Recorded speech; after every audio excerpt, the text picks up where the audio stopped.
Qalu amanna bi rabbil alamin.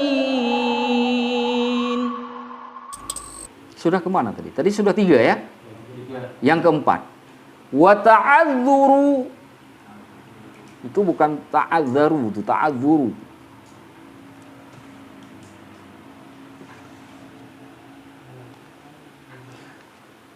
Itu dha itu diubah jadi u. Ta'adzuru ala wazan tafa'ulu, bukan tafa'alu. Wa ta'adzuru isti'malihi, dan adanya uzur penggunaannya, wa i'wazuhu ba'da talab, dan juga kekurangan air yang dibutuhkan setelah kita mencari.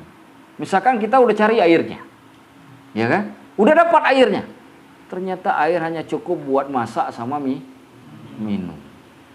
Kalau buat wudhu nggak bisa buat minum, nggak bisa kita bertahan hidup. Nah, walaupun udah dicari, tetapi airnya masih sedikit dari kekurangan, maka tetap boleh-bolehkan untuk bertayamum. Termasuk dalam bab ini memberikan hewan peliharaan.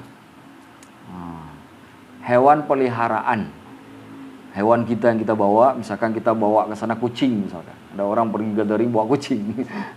Nah, kucing itu kalau minum air yang kita dapatkan hanya cukup buat minum kita, sisanya bisa dipakai wudhu tapi kucing kita kehausan, itu harus didahulukan berikan ke kucing daripada kita berwudhu. Kenapa? Karena itu juga makhluk Allah. Sampai hukumnya sampai segitu ditetapkan. Gak boleh kemudian kita ambil wudhu demi kita, sedangkan hewan tersebut kita biarkan kehausan. Iyalah kalau dia meninggal, selesai penderitaannya. Kalau misalkan dia haus terus tapi nggak meninggal, kan menderita betul tuh hewan. Dosa. Maka untuk menghindari dosa itu, kita diharuskan untuk memberikan minuman kepada hewan tersebut, lalu kemudian kita cukup bertayamum. Ini kehebatan Islam. Jadi yang difikirkan bukan hanya kita, tapi juga selingkungan kita. Ini adalah adab yang saya bilangin. Hukum itu selain menetapkan boleh dan tidaknya suatu perbuatan, tapi juga memelihara hukum adab. Adab kita dengan manusia, adab kita dengan hewan, adab kita dengan lingkungan.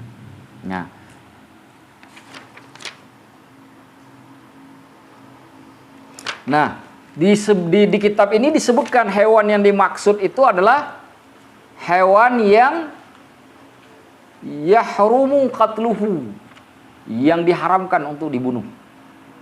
Mana hewan yang dibolehkan dibunuh? Kalajengking, ya. Apalagi ular. Itu kan boleh dibunuh. Nah, itu kalau dibawa pelihara, kalau kita ada air, nah, maka boleh kita minum. Oh, kita ambil wudhu. Nah, tapi kalau anjing itu kan nggak boleh dibunuh. Misalkan orang pergi berburu kan ke gunung, kan nggak ada air tuh, anjing itu juga harus diberi minum. Tetap kalau kita kekurangan air hanya cukup buat minum kita dan anjing, maka kita juga diharuskan untuk bertayamum. Nah, bisa dipahami? Hah? Sapi itu bukan boleh dibunuh, boleh disembelih. Beda dibunuh dengan disembelih? Disembelih syar'i, dibunuh itu tidak syar'i. Dibunuh itu potong kepala sampai putus pun dibunuh. Bukan dibunuh. Boleh sapi dibunuh? Nggak boleh, yang boleh disembelih. Bukan dibunuh. Ayam dibunuh? Nggak boleh dibunuh, haram. Tetap haram dibunuh ayam. Yang boleh disembelih. Tapi itu bagus juga pertanyaannya, walaupun mengundang ketawa. Kadang-kadang itu kalau nggak ditanya kita pikir, oh berarti termasuk sapi ya. Bagus juga itu pertanyaannya. Nah, jadi dengan sebab itu kita sudah membedakan apa perbedaan membunuh dengan disembelih. Sembelih itu membunuh, cuma membunuh secara syar'i. Kalau disebut membunuh saja itu bukan sembelih syar'i, itu yang sudah pasti. Nah, bisa dipahami ya? Nah. Tapi bagus juga itu. Bisa kepikir sampai sejauh itu. Nah, Ustadz, saya sudah ketemu air, katakanlah di 150, radius 150 tadi ketemu air, tapi nggak bisa saya ambil, Ustadz. Kenapa? Ada harimau di situ. Lagi minum juga. Kalau saya datang ke situ ngambil wudhu, ama saya selesai. Bukan cuma air-airnya selesai, sayanya juga selesai. Maka dalam bab itu kalau membahayakan nyawa, kita pun nggak boleh melakukan tayamum. Ada air membahayakan nyawa, nggak ada keamanan ketika kita mengambilnya, maka dibolehkan juga kita bertayamum. Atau cerita lain, kita berangkat sendiri misalkan, kita bawa perbekalan, kita tahu di situ banyak perompak misalkan, maling atau segala macam. Kalau kita cari air, kita yakini di 2,5 kilo itu ada air. Kalau kita pergi kan kita nggak mungkin angkut semua nih barang-barang nih, tinggalin di situ hilang, pulang-pulang nggak bisa. Itu juga boleh tayamum. Cukup melihat dengan sejauh mata memandang tadi yang jaraknya berapa dari radiusnya 150 meter. Bisa dipahami? Jadi sampai segitunya. Jadi harus pastikan keamanannya segala macam. Sehingga sifat uzur pada penggunaan air bukan hanya karena sakit saja. Bisa juga karena membahayakan jiwa, bisa juga karena airnya dapat tetapi kekurangan dengan sebab kita harus meminumnya. Jika dipakai untuk kita nggak bisa minum, atau kita yang minum, hewan nggak bisa kita berikan minum, itu juga tidak boleh. Jadi ada dua itu unsur yang harus dipahami terkait dengan uzur penggunaan air setelah kita cari. Tapi kalau memang airnya banyak, ya nggak apa-apa. Ada juga teman berseloroh, Ustaz, kita kan iman kita kuat. Betul, itu kan cuma harimau, makhluk Allah kan? Iya, kita pun makhluk Allah. Ayo ambil wudhu, kan kita mau beribadah kepada Allah. Katakan ke orang itu, ente saja yang kesana. Kalau ente selamat, saya ikut. Kalau ente nggak selamat, saya lari. Nah, begitu aja jawabannya. Harimau, bukan kucing. Kucing juga, tapi kucing besar, bukan kucing kecil. Ya kan? Jadi hukum fikihnya begitu. Nggak boleh pakai andai-andai, karena keselamatan jiwa itu penting dijaga. Karena fikih itu salah satu maqasid syariahnya, maksud syariat yang diinginkan itu salah satunya hifdzun nafsi, jaga jiwa. Nah, bagaimana mungkin kita ngambil wudhu tapi jiwa kita terancam? Di mana hifdzun nafsinya? Nggak tercapai maqasid syariahnya. Maksud yang diinginkan oleh fikih nggak tercapai. Maka kita katakan ke orang begitu, kamu saja yang ngambil air, kalau selamat saya ikut, kalau nggak selamat saya lari. Gitu kan? Atau ditunggu sampai binatang tersebut pergi selama masih ada waktu sholat. Tapi kalau dianggap nih nggak pergi-pergi nih kawan, nih malah duduk di situ tidur istirahat dia lama, apalagi lagi mandek, apalagi kalau harimaunya ngelihat ke langit, itu kan lagi galau tuh pikirannya. Susah kalau orang galau tuh bergerak, ya kan? Mungkin dia ditinggal oleh harimau betina kali, galau kan, duduk di situ melihat ke atas langit, itu lama itu biasanya itu. Bisalah kita hitung-hitung kan? Hitung-hitung. Itu juga boleh tayamum. Pokoknya kalau membahayakan nyawa, boleh tayamum. Termasuk kalau ada musuh di medan perang tuh. Ya, tiba-tiba kita berada di Irak misalkan, lagi di bawah kancah peperangan, atau di Ukraina lah sekarang. Berangkat kita, pesawat kita tiba-tiba jatuh. Selamat Allah takdirkan. Tapi jatuhnya di Ukraina. Orang lagi perang Rusia Ukraina, kita ada di situ. Mau nyari, takut nyawa melayang. Tayamum saja. Itu contoh, bukan saya doakan. Semoga kita tidak pernah berada di tempat perang.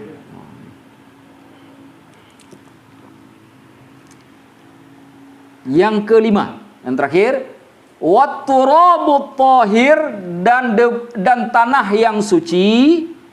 Itu syaratnya, harus pakai tanah yang suci. Bagaimana tanah suci yang dimaksud? Alladzi, yang lahu ghubaron, yang memiliki debu. Tanah yang memiliki debu. Kenapa disebut tanah memiliki debu? Tidak boleh pakai tanah basah. Nanti korek-korek tapak tanah basah itu. Ambil tayamum pakai tanah basah itu. Mulai potan wajah segala macam, udah macam orang Afrika kan? Itu pergi perang boleh.